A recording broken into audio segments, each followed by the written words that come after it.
I mean, it's certainly my default inclination is to start things from scratch. I mean, I don't buy things like there's still this sort of, like SpaceX was started from scratch.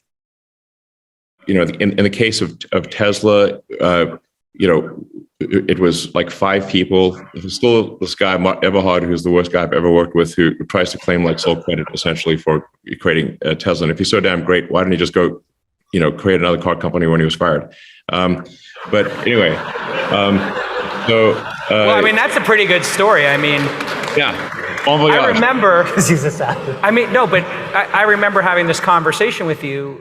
We were having a conversation about the Roadster. I think I can tell this story. Yeah. And I said, "How's it going, pal?" And you said, "Well, I got one problem.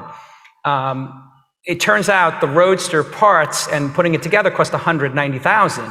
Yeah. And I said, "I gave you $150 for number 16. So if you make 2,000 of these, you're going to lose $80 million." And you were like, "Yeah, or double that." I mean, they basically, the parts of the car cost more than they were selling it for when you were starting to get involved.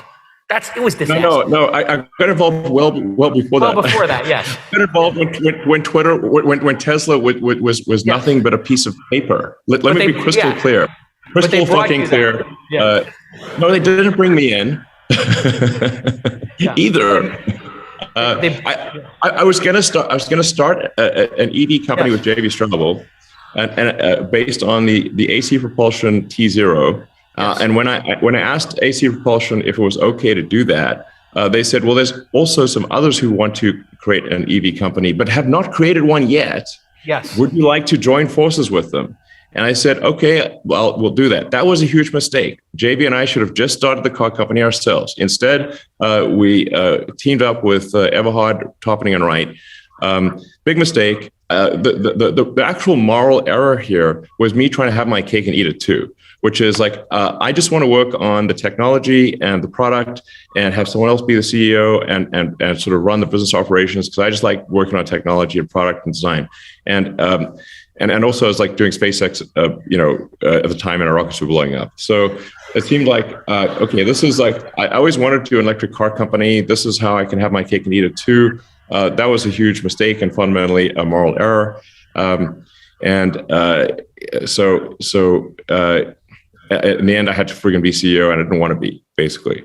But it's either that or the company's going to die. So we started with really just nothing, and the T0 prototype from AC Propulsion. That's the precursor to Tesla. To be 100% clear, once again, when we created Tesla, when I joined, there were no employees, there was no intellectual property, there was no prototype, there was no nothing. Yeah. To be crystal fucking clear.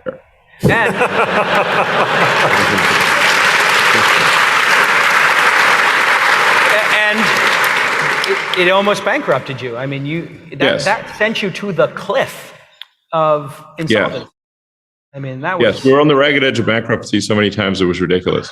And 2008 was one of the worst years, where basically GM and Ford, so GM and Chrysler went bankrupt.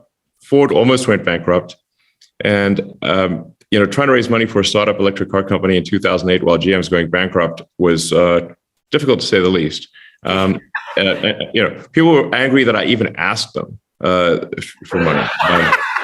They're like, "Fuck you," and hang up.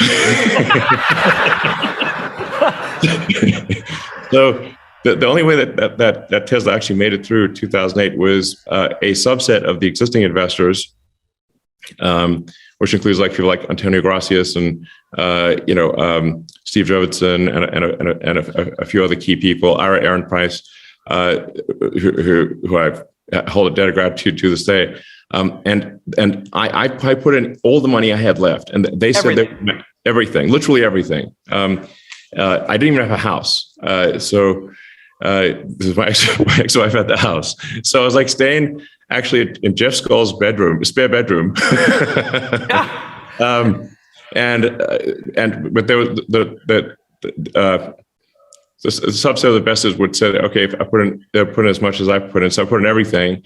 And then we closed that round 6 p.m. Christmas Eve, 2008. It was the last hour of the last day that it was possible, because after that, people were like kept breaking for the holidays, and we would have bounced payroll 2 days after Christmas.